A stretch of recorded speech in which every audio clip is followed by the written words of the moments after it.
नमस्कार दोस्तों, कैसे हैं आप लोग। आज हम लोग एक बेहद ही महत्वपूर्ण टॉपिक जो एग्ज़ाम की दृष्टि से बहुत ही मायने रखती है, बहुत ही महत्वपूर्ण स्थान रखती है, उस टॉपिक का नाम क्या है। जैसा कि आप लोग यहाँ पे देख रहे हैं, बायोलॉजी।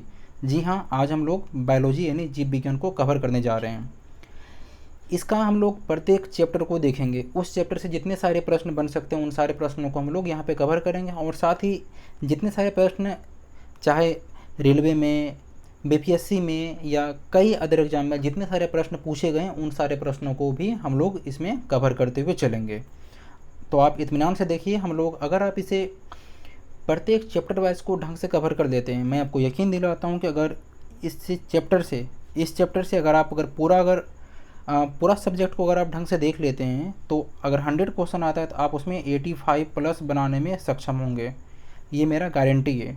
इसलिए आप इत्मीनान से सारे क्वेश्चन को देखें, और मैं आपको प्रत्येक वीडियो में या फिर मैं जितने सारे यहाँ पे टॉपिक में डिस्कस करता हूँ, मैं आपको एक ही सलाह देता हूँ कि आप एक डायरी बनाएं या फिर एक सिंपल पेज या कॉपी पेन लेके बैठें। जो भी इसमें इम्पोर्टेंट क्वेश्चन लगे, इम्पोर्टेंट तो वैसे सब है, लेकिन वैसा क्वेश्चन जो आपको याद नहीं रहता है तो उसे आप वहाँ पे लिख सकते हैं। आज का अगर टॉपिक का बात करें तो ये है जो सबसे इम्पोर्टेंट टॉपिक, यूँ कहें कि इससे करीब करीब क्वेश्चन पूछे जाते हैं, एक आध दो क्वेश्चन पूछ दिए जाते हैं प्रत्येक एग्जाम में। इस टॉपिक का नाम क्या है? कोशिका, सेल। हम लोग कोशिश करेंगे कि इस चैप्टर से यानी कोशिका से रिलेटेड जितने सारे प्रश्न पूछे गए हैं और पूछे जाने की संभावना है उन सारे प्रश्नों को हम लोग इस वीडियो में कवर कर दें। मुश्किल से 50 से 60 प्रश्न है जिसे हम लोग को यहाँ पे कवर करना है। तो आप इत्मीनान से 15 से 20 मिनट बिल्कुल सब कुछ भूल के यहाँ पे देखिए, और जो भी टर्म्स आपको नया लगे या आपको लगे कि ये आपको जैसे फैक्ट हो गया, नाम हो गया, किसी ने खोज किया था, ये सब, तो आप इसे अपने डायरी में नोट कर लें। अगर आप पहली बार हमारे चैनल पे हैं तो आप उसे ज़रूर सब्सक्राइब कर दें, क्योंकि जितने सारे सब्जेक्ट हैं उन सारे सब्जेक्ट को हम लोग यहाँ पे कवर करने वाले हैं। और अगर आप सब्सक्राइब कर देते हैं तो ये वीडियो सबसे पहले आप तक पहुँचती है। और वीडियो पसंद आती है उसे आप लाइक करें, और क्वेश्चन से रिलेटेड कोई आपका क्वेरीज होता है, कोई आपका सुझाव होता है, आप मुझे ज़रूर कमेंट कीजिए, ठीक है। तो चलिए हम लोग स्टार्ट करते हैं। आज का अगर क्वेश्चन देखें, सेल यानी कोशिका नाम किस जीव वैज्ञानिक ने सबसे पहले दिया, यानी सबसे पहले किस जीव वैज्ञानिक ने कोशिका का नाम दिया था? उस वैज्ञानिक का नाम क्या है? Robert Hooke. Option number C. किसने दिया था? Robert Hooke. सबसे पहले कोशिका का नाम इन्होंने ही दिया था। दूसरा क्वेश्चन देखिए, कौन सी रचना जंतु कोशिका को वनस्पति कोशिका से विभेदित करती है, अलग करती है? कोशिका में वैसी कौन सी रचना है जो उसे जंतु कोशिका और वनस्पति कोशिका से अलग करती है? Centriole. Option number D, centriole एक ऐसी रचना है जो जंतु कोशिका को वनस्पति कोशिका से अलग करती है, विभेदित करती है। नेक्स्ट क्वेश्चन देखिए, कोशिका में राइबोसोम की अनुपस्थिति में निम्न में से कौन सा कार्य संपादित नहीं होता है? कोशिका में अगर, जैसे ये कोशिका है, इसमें राइबोसोम अगर नहीं रहता है तो इसमें से कौन सा कार्य नहीं होगा? तो प्रोटीन का संश्लेषण नहीं होगा। अगर किसी कोशिका में राइबोसोम अनुपस्थित होता है तो उसमें प्रोटीन का संश्लेषण नहीं होगा। देखिए, ये लमसम ग्रुप डी का एग्ज़ाम होने वाला है, एनटीपीसी का भी वो डेट आ गया है, वो लास्ट फेज का, और भी बीपीएससी वाला हो गया, यूपीपीसीएस का एग्ज़ाम होने वाला है। तो इन सारे में एग्ज़ामों में बहुत सारे डिमांड है ये साइंस का। खासकर अगर आप ढंग से, मान लीजिए आप कोई भी बुक पढ़ते हैं तो आप आराम से यहाँ पे ये सोच के आएँ कि जितना हम पढ़े हैं मेरे से कितना प्रश्न को सॉल्व कर पा रहे हैं हम उस चैप्टर से, ताकि हम उस चैप्टर को जो भी कमियां हो आप वहां से देख सकें, या फिर जो उस चैप्टर से रिलेटेड यहाँ पे नया क्वेश्चन लगे तो आप अपने डायरी में नोट करते चलें, तो साथ ही साथ दोनों तैयारी हो जाएगा। आगे बढ़ते हैं। यदि माइटोकॉन्ड्रिया काम करना बंद कर दे तो कोशिका में कौन सा कार्य नहीं हो पाएगा? यदि किसी कोशिका में माइटोकॉन्ड्रिया, जिसे पावर हाउस के नाम से जाना जाता है, वह कार्य करना बंद कर दे तो इसमें से कौन सा कार्य कोशिका में रुक जाएगा? तो भोजन का ऑक्सीकरण नहीं हो पाएगा। नेक्स्ट क्वेश्चन देखिए, कोशिका का ऊर्जागृह यानी पावर हाउस किसे कहा जाता है? जस्ट मैंने बताया आपको भी किसे कहा जाता है? माइटोकॉन्ड्रिया को कोशिका का पावर हाउस या ऊर्जा गृह कहा जाता है। नेक्स्ट क्वेश्चन देखिए, निम्नलिखित में से सबसे बड़ा कोशिकांग कौन सा है? इनमें से सबसे बड़ा कोशिकांग कौन सा है? तो प्लास्टिड, ऑप्शन नंबर सी क्या हो जाएगा? प्लास्टिड इन चारों में से सबसे बड़ा कोशिकांग है। नेक्स्ट देखिए, कोशिका में प्रोटीन का संश्लेषण कहाँ होता है? कोशिका में प्रोटीन का संश्लेषण कहाँ होता है? ये राइबोसोम में, राइबोसोम में प्रोटीन का संश्लेषण होता है। अगर आपसे एग्जाम में ऐसे पूछे कि प्रोटीन का संश्लेषण कहाँ होता है, राइबोसोम में या राइबोसोम में किसका संश्लेषण होता है? तो प्रोटीन का संश्लेषण होता है। ठीक है, नेक्स्ट क्वेश्चन देखिए दोस्तों, पादप कोशिकाओं का सबसे बाहरी आवरण क्या कहलाता है? पादप कोशिका में या पादप कोशिका का सबसे बाहरी आवरण, मान लीजिए कोई कोशिका है, इसका सबसे बाहरी आवरण क्या कहलाता है? तो ये कोशिका भित्ति क्या हो जाएगा? कोशिका भित्ति। किसी भी कोशिकाओं का उसका बाहरी आवरण कोशिका भित्ति। नेक्स्ट क्वेश्चन देखिए, कोशिका को निश्चित रूप प्रदान करती है, कोशिका को यानी किसी कोशिका को एक निश्चित रूप प्रदान करती है, वह किसके द्वारा प्रदान की जाती है? कोशिका भित्ति के द्वारा। कोशिका भित्ति ही कोशिका को एक निश्चित रूप प्रदान करती है। नेक्स्ट क्वेश्चन, कोशिका द्रव्य में उपस्थित महीन, शाखित, झिल्लीदार और अनियमित नालिकाओं का घना जाल कहलाता है, उसे क्या कहा जाता है? अंतःप्रद्रव्यी जालिका, कोशिका द्रव्य में जो उपस्थित होते हैं महीन जाल, शाखित, झिल्लीदार और अनियमित नालिकाओं वाला घना जाल को क्या कहते हैं? अंतःप्रद्रव्यी जालिका, option number D. Next question, protein निर्माण का सक्रिय स्थल है, प्रोटीन निर्माण का वह सक्रिय स्थल कहाँ है जहाँ पे प्रोटीन का निर्माण होता है? तो कहाँ होता है? राइबोसोम में, ऑप्शन नंबर बी इसका सही उत्तर हो जाएगा। नेक्स्ट क्वेश्चन देखिए, कौन सा कोशिकांग केवल पादप कोशिकाओं में पाया जाता है? पादप कोशिका की अगर बात किया जाए तो इसमें कोशिका भित्ति होगा, लवक होगा, रिक्तिकाएं होगा, यानी ऑप्शन नंबर डी उपयुक्त सभी। कोशिका भित्ति, लवक, रिक्तिकाएं ये सभी चीज़ें पादप कोशिका में पाई जाती है। नेक्स्ट देखिए, कोशिकीय शोषण का सक्रिय स्थल है, कोशिकीय शोषण का सक्रिय स्थल कौन सा है जहाँ पे कोशिका का शोषण होता है? माइटोकॉन्ड्रिया, जिसे पावर हाउस के नाम से भी जाना जाता है। नेक्स्ट क्वेश्चन देखिए, अवर्णी लवक या ल्यूकोप्लास्ट मुख्यतः पाए जाते हैं। अवर्णी लवक कहाँ पाए जाते हैं? ये जड़ों की कोशिकाओं में। कहाँ पे? जड़ों की कोशिकाओं में अवर्णी लवक या ल्यूकोप्लास्ट पाए जाते हैं। नेक्स्ट, फूलों और बीजों को विभिन्न प्रकार के आकर्षक रंग प्रदान करता है। फूलों और बीजों को कौन या किसने विभिन्न प्रकार के आकर्षक रंग प्रदान किया जाता है? किसके द्वारा? क्रोमोप्लास्ट। क्रोमोप्लास्ट के कारण ही चाहे वो फूल हो या बीज हो, चाहे उसका रंग हो या सुगंध हो, क्रोमोप्लास्ट के कारण ही उसमें ये क्रिया संभव हो पाती है। इसमें से सारे प्रश्न दोस्त बहुत ही इम्पोर्टेंट है। अगर आप प्रीवियस ईयर उठा के देखें या आप किसी भी एग्ज़ाम का जो वन डे एग्ज़ाम है आप उसका प्रीवियस ईयर देखें, क्वेश्चन देखें और प्रत्येक टॉपिक से आप मैच करें कि क्वेश्चन वाकई जो हम पढ़ रहे हैं वो एग्ज़ाम में आता ही नहीं आता है। तो मैं आपको यकीन दिलाता हूँ ये सभी क्वेश्चन आपको करीब करीब मिल जाएंगे और जो नहीं मिलेंगे वो आपको पूछे जाने की संभावना है और ये इंपॉर्टेंट क्वेश्चन है, तो इसे आप इत्मीनान से कवर करते चलें।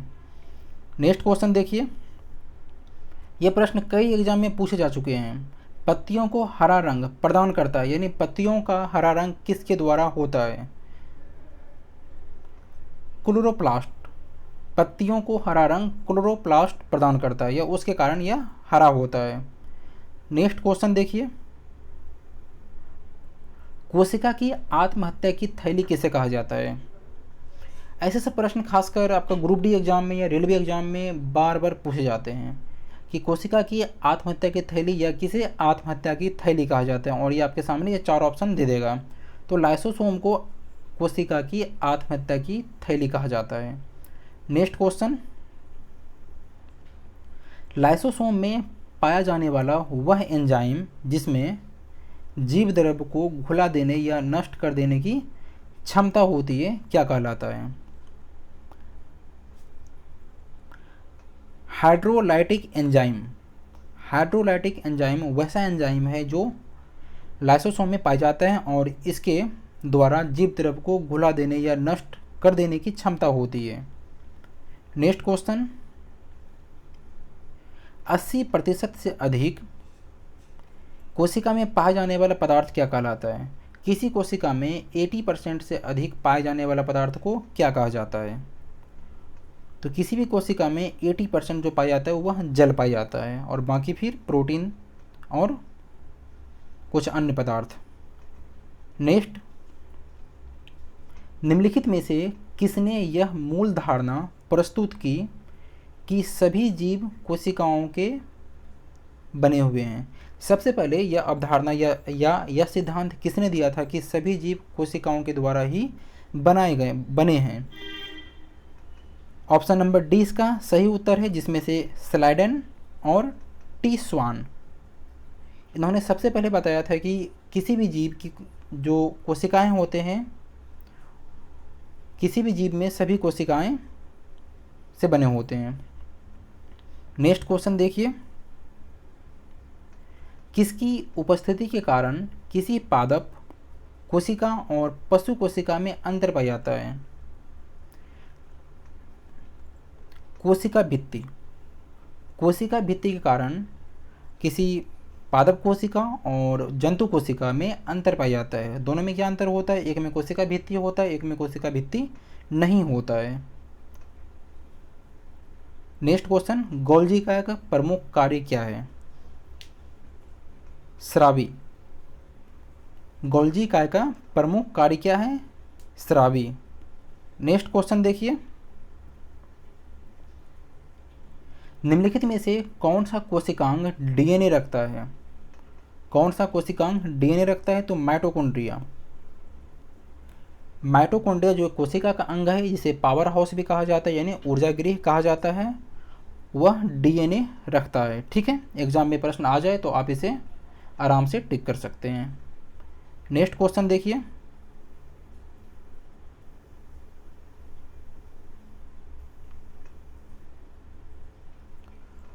कौन सा कोशिकांग प्रोटीन संश्लेषण में प्रमुख भूमिका निभाता है?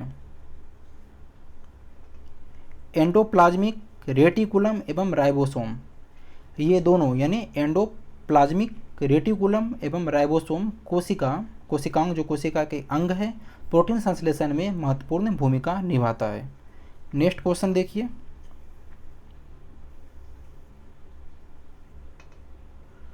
प्रोग्रामेड सेल डेथ का कोशिकीय एवं आणविक नियंत्रण क्या कहलाता है? प्रोगेल्ड सेल डेथ का कोशिकीय एवं आणविक नियंत्रण क्या कहलाता है? ये एंजिन कहलाता है। Option number B. आप इसे मेरे ख्याल से आप अपने डायरी में इसे नोट कर दें इस शब्द को, क्या पता एग्जाम में पूछ लिए जाए और आप कंफ्यूज हो जाएं तो आप इसे एक बार लिख लें। नेक्स्ट क्वेश्चन देखिए, कौन सा अंगक प्रायः जंतु कोशिका में उपस्थित नहीं होता है? कोशिका का वह कौन सा अंग है जो प्रायः जंतु कोशिका में उपस्थित नहीं होता या अनुपस्थित होता है? लवक। लवक जंतु कोशिका में उपस्थित नहीं होता है। नेक्स्ट क्वेश्चन देखिए, मोस्ट इंपॉर्टेंट क्वेश्चन है ये, लाइसोसोम। लाइसोसोम का कार्य क्या है या क्या कार्य करते हैं? अंतःकोशिकीय पाचन में लाइसोसोम मदद करते हैं। नेक्स्ट क्वेश्चन देखिए, कोशिका भित्ति किसकी बनी होती है? कोशिका भित्ति यानी सेल वॉल किसकी होती है, कैसी होती है? पारेगम होती है। कोशिका भित्ति पारेगम होती है, न कि अर्धपारेगम। ठीक है, आप इसे ध्यान रख सकते हैं। नेक्स्ट क्वेश्चन, माइटोकॉन्ड्रिया का भीतरी वलन क्या कहलाता है? क्रिस्टी। माइटोकॉन्ड्रिया का भीतरी वलन क्रिस्टी कहलाता है। नेक्स्ट क्वेश्चन, माइटोकॉन्ड्रिया किसमें अनुपस्थित होता है? जीवाणु में। जीवाणु में माइटोकॉन्ड्रिया अनुपस्थित होता है। नेक्स्ट क्वेश्चन देखिए, जीव द्रव शब्द का प्रयोग सर्वप्रथम किसने किया था? जीव द्रव शब्द का प्रयोग सबसे पहले डार्विन ने किया था। डार्विन ने ही सबसे पहले जीव द्रव शब्द का प्रयोग किया था। आप इसे ध्यान रखिए, नाम अगर आपको याद है तो आप अच्छी बात है, नहीं तो आप उसे लिख लें। जीव द्रव जीवन का भौतिक आधार है, यह कथन किसका है? किसने कहा था जीव द्रव्य भौतिक जीवन का आधार है, या जीव द्रव्य जीवन का भौतिक आधार है? यह कथन किसका है? तो हेक्सले, ऑप्शन नंबर सी। आगे बढ़ते हैं, डीएनए के द्वि हेलिक्स प्रारूप को पहली बार किसने प्रस्तावित किया था? वाटसन तथा क्रिक ने डीएनए के द्वि हेलिक्स प्रारूप को पहली बार वाटसन और क्रिक ने प्रस्तावित किया था। नेक्स्ट क्वेश्चन, न्यूक्लियस की खोज सर्वप्रथम किसने किया था? ब्राउन। ब्राउन ने सबसे पहले न्यूक्लियस की खोज किया था। आप इसे ध्यान रख सकते हैं या आप इसे अपने डायरी में लिख सकते हैं।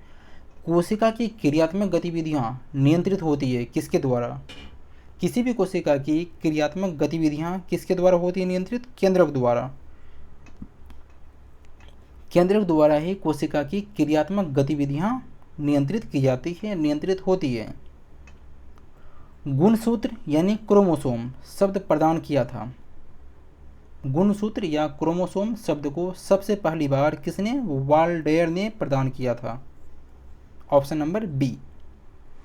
नेक्स्ट क्वेश्चन, अंतःप्रद्रव्य जालक की खोज किसने की? ऑप्शन नंबर बी है पोर्टर ने। पोर्टर ने ही अंतःप्रद्रव्य जालक की खोज की थी।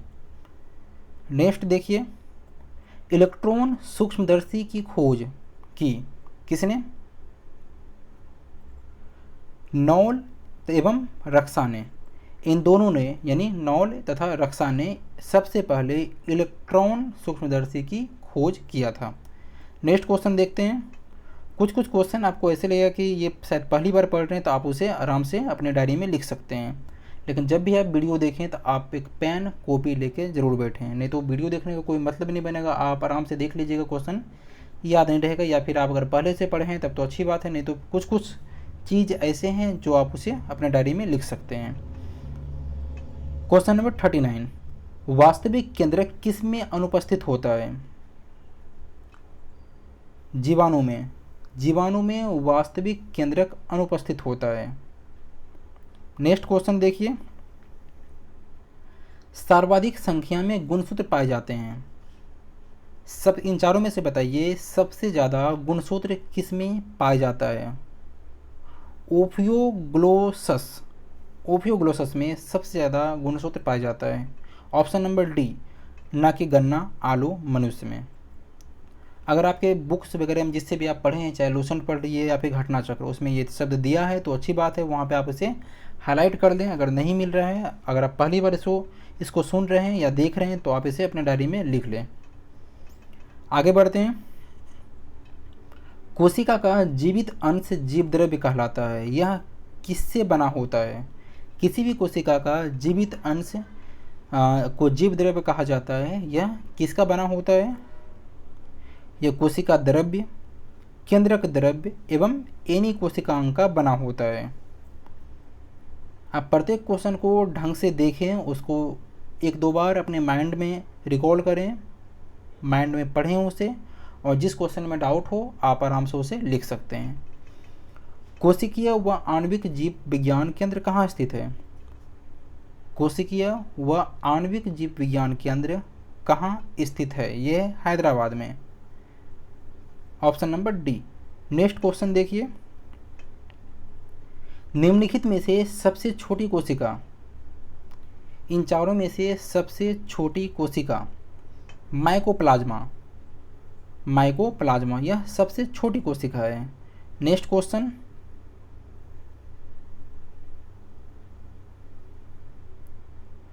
कोशिका के बारे में निम्नलिखित में से कौन सा कथन सही नहीं है। अगर किसी एग्ज़ाम में, खासकर जहाँ पे कंप्यूटराइज ये एग्ज़ाम हुआ है, ऑनलाइन सिस्टम वाला एग्ज़ाम हुआ है, उसमें आप इतना प्रेशर होता है टाइमिंग वगैरह का कि उसमें आप बहुत जल्द में निकल जाते हैं। जैसे आप आधा अधूरा क्वेश्चन पढ़ते हैं, कोशिका के बारे में निम्नलिखित में से कौन सा कथन सही, आप इसे थोड़ा सा मिस होता है, कौन सा कथन सही नहीं है। तो इसलिए आप जब भी ऐसा क्वेश्चन हो, आप क्वेश्चन को बहुत ही बारीकी से पढ़ें और सबसे पहले इसे टारगेट में लेकर चलें कि नहीं भाई इसमें पूछ रहे कौन सा क्वेश्चन सही नहीं है, तो आप कंफ्यूज है कि उत्तर मत दीजिए इसमें। चलिए इसे हम लोग, सही उत्तर इसका कौन सा हो जाएगा, ऑप्शन नंबर डी हो जाएगा। सभी देह ऊतकों में एक ही प्रकार की कोशिकाएं विद्यमान है, ऑप्शन नंबर डी। और बाकी तीनों आप देख लीजिए। आगे बढ़ते हैं।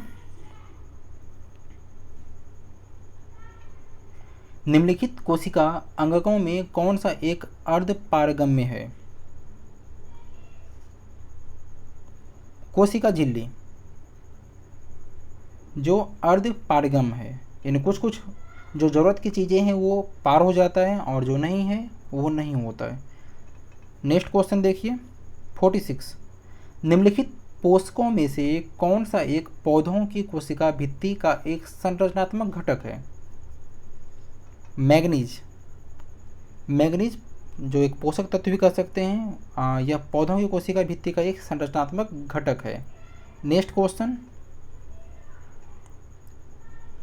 न्यूक्लियस से बाहर डीएनए कहाँ मिलता है। न्यूक्लियस से बाहर डीएनए कहाँ मिलता है, माइटोकॉन्ड्रिया में। नेक्स्ट क्वेश्चन देखिए, कोशिका कला वर्णात्मक पारगम्य होती है क्योंकि यह कुछ अणुओं के अंदर या बाहर की ओर संचलन को कोशिका में से होने देती है, जबकि अन्य अणुओं के संचलन को रोक देती है या रोक दिया जाता है। ऑप्शन नंबर डी इसका सही उत्तर है। आगे बढ़ते हैं। शायद ये क्वेश्चन रिपीट हो गया है। सेल नाम सबसे पहले किस जीव वैज्ञानिक ने दिया था। आप रिकॉल कीजिए, क्या नाम था उसका, रॉबर्ट हुक।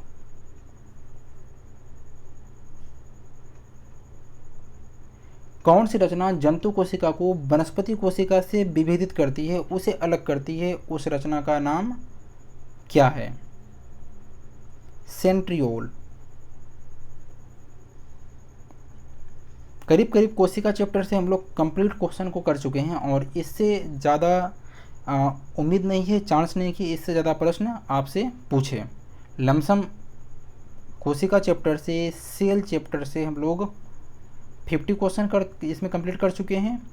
और किसी भी एग्ज़ाम में आप अगर इसे कवर कर लें, अगर 10 क्वेश्चन आता है तो आप उसमें से 8 क्वेश्चन करने में आराम से सक्षम होंगे, ये मेरा गारंटी है। अगर 2-3 क्वेश्चन आता है तो उसको भी आप और बच्चों के तुलना में आराम से कर पाने में सक्षम होंगे। बस आप इसे एक बार कंप्लीट करके 2-3 बार इसे देखें, या फिर आप जिस भी तरीके से इसे आप याद रख सकते हैं उसे आप याद रखें। तो मेरा यह विश्वास है कि अगर आप इसे ढंग से मेहनत किए हैं, ढंग से इसको क्वेश्चन को कवर किए हैं, तो आपसे एक भी प्रश्न छूटेगा नहीं एग्ज़ाम में। और अगर हम लोग अगले टॉपिक की बात करें तो अगले में हम लोग देख लेते हैं उत्तक। उत्तक में आ जाएगा जंतु उत्तक और पादप उत्तक। इन दोनों से रिलेटेड जितने सारे प्रश्न होगा, चाहे वो जंतु उत्तक से हो या पादप उत्तक से हो, हम लोग उसे कंप्लीट कर लेंगे नेक्स्ट वीडियो में। मिलते हैं जल्दी, तब तक के लिए नमस्कार।